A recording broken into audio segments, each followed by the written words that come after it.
This is the story of Amado Carrillo Fuentes, a Sinaloan trafficker with a passion for aviation, who would revolutionize and dominate the drug smuggling industry during the 90s by transporting the largest cocaine shipments in history, using Boeing 727s and French Caravelle jet airliners, flying above radar, earning him the alias, the Lord of the Skies.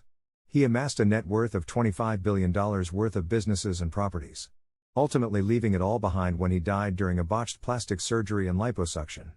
Amado Carrillo Fuentes was born on December 17, 1956, in Guamuchilito, Navolato, Sinaloa, Mexico. Born to parents, Walter Vicente Carrillo Vega and Aurora Fuentes, he grew up in poverty alongside his 11 siblings named Vicente, Rodolfo, Alberto, Jose, Aurora, Cipriana, Flor, Alicia, Jorge, Berthelia, and Maria. Amado dropped out of school in the 3rd grade to work and help out his family.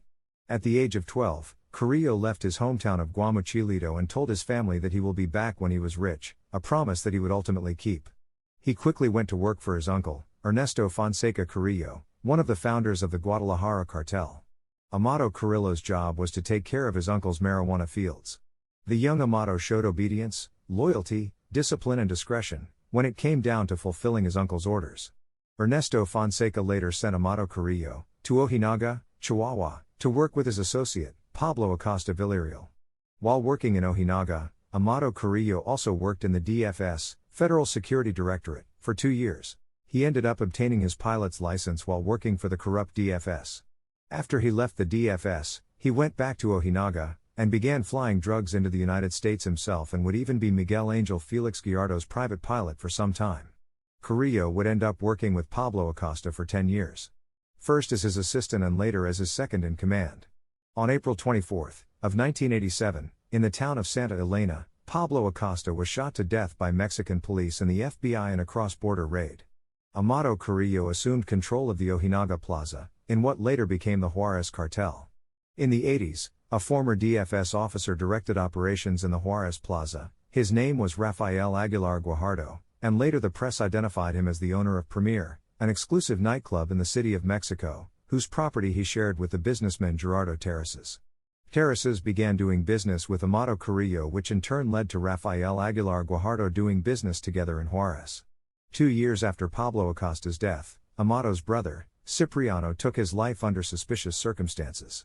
After this, Amado Carrillo took some time for himself and no one knew his whereabouts until 1989, when General Jesus Gutierrez Rebollo arrested Amado in Guadalajara. His Guadalajara mansion on 6 planes were seized and he was arrested for his links to the Medellin cartel. Not long after, in April of that same year, a Mexican city judge set Carrillo free due to insufficient evidence. Now free, he separated for the Guadalajara cartel and founded the Juarez cartel with Rafael Aguilar Guajardo. He built a powerful cartel from then on. He had the police and government bought for his protection and security.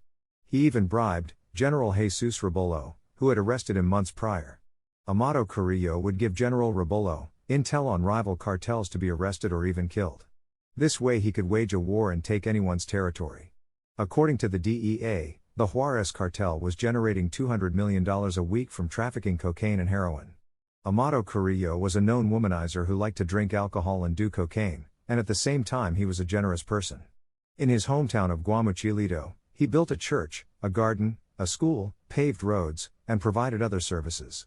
Amado and his brother Vicente built their mother a huge ranch for all the years of poverty she had endured. Amado earned his alias, the Lord of the Skies, due to the fact he would fly large airliner jets over 40,000 feet, wearing pressurized suits to fly above the United States radars. Amado Carrillo had a fleet of 30 jetliners, made up of Boeing 727s and French Caravelle jetliners. He would have the interiors removed to fit up to 6 tons of cocaine per flight. The United States government estimated that in 1994, the Juarez cartel handled 60% of cocaine that passed through Mexico and that his organization introduced 4 times more drug shipments than any other organization combined. The most satisfied was his partner, Rafael Aguilar Guajardo, but they did not share the success for long. It is said that the two had a discussion one day and Guajardo slapped Amado in front of everyone. Carrillo stayed calm and collected and walked away. Soon, on April 12, 1993, in a pier in Cancun, Aguilar Guajardo was shot and killed while boarding a boat. It took a couple years to build his empire and rise to the top of the drug trafficking industry. Protected by police and military, always guarded and discreet in his movements and lifestyle, he managed to surpass most, unlike the rest of the bosses from his period. His peace of mind ended the day he was attacked by a group of armed gunmen that were sent by the Arellano Felix brothers. The Arellano Felix brothers were at war with the Sinaloa cartel, and Amado had recently sided with the Sinaloa cartel, angering the Arellanos. Amado was attacked on the 24th of November, 1993, at the restaurant, Villa del Sur, in Mexico City. He was able to escape unharmed, thanks to his bodyguard, Alcides Ramon Magaña alias El Metro, jumping into action. By then Carrillo had 26 open investigations in the United States and 2 arrest warrants in Mexico. The DEA had a $5 million reward out, and the Mexican government had a 30 million peso reward for any information that led to his arrest.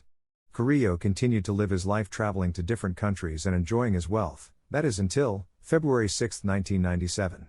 General Gutierrez Rebollo was at home in pajamas when he received a late-night call from the defense minister, Enrique Cervantes, ordering him to report immediately to his office. Upon arrival, General Rebollo was arrested. This tarnished his reputation as a taut and incorruptible official, after it was known that he was working directly for Amado Carrillo Fuentes.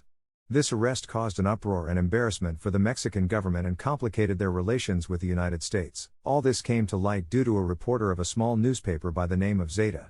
Amado Carrillo was concerned that they were going to arrest him next. Amado had always stayed out the spotlight and made calculated decisions. When the police began searching for him when he was younger, they only had an old photo and didn't even know how old he was. Carrillo was known to plan steps ahead, and this time he had decided to completely change his look.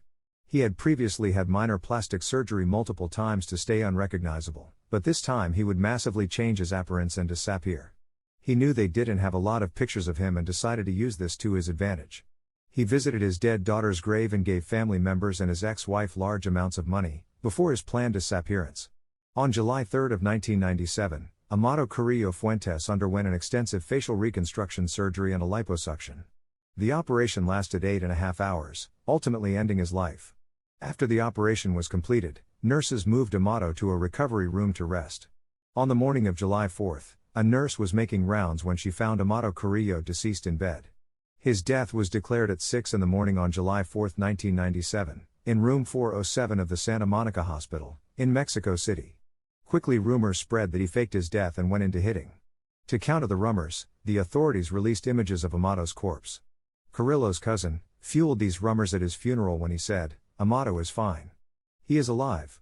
The DEA later confirmed it was him via fingerprints. Instead of killing the rumors, the fingerprints and photos fueled the rumors due to the body being bruised and disfigured and the fact that there was widespread corruption. There isn't any certainty of which the circumstances of Amado Carrillo's death. The autopsy revealed that the doctors gave him Hymenol mixed with anesthetic-type pharmacological agents, resulting in a respiratory arrest. When he died, the DEA and the Forbes estimated a fortune around $25 billion in businesses and properties, accumulated in 17 years of drug trafficking. It is believed that he might have actually successfully faked his death and moved with his Cuban girlfriend in Chile, like he planned to do. In the end, the Mexican Attorney General seized warehouses that they believed were used to store weapons and drugs. They also seized 60 properties of Carrillo and began demolition of them. Officials recovered bank accounts amounting to $10 billion, and for the doctors it didn't also end well. They would ultimately get kidnapped and killed, later being found in barrels along a Mexican highway in Iguala. Who knows? Maybe he did die. Or maybe he faked his death.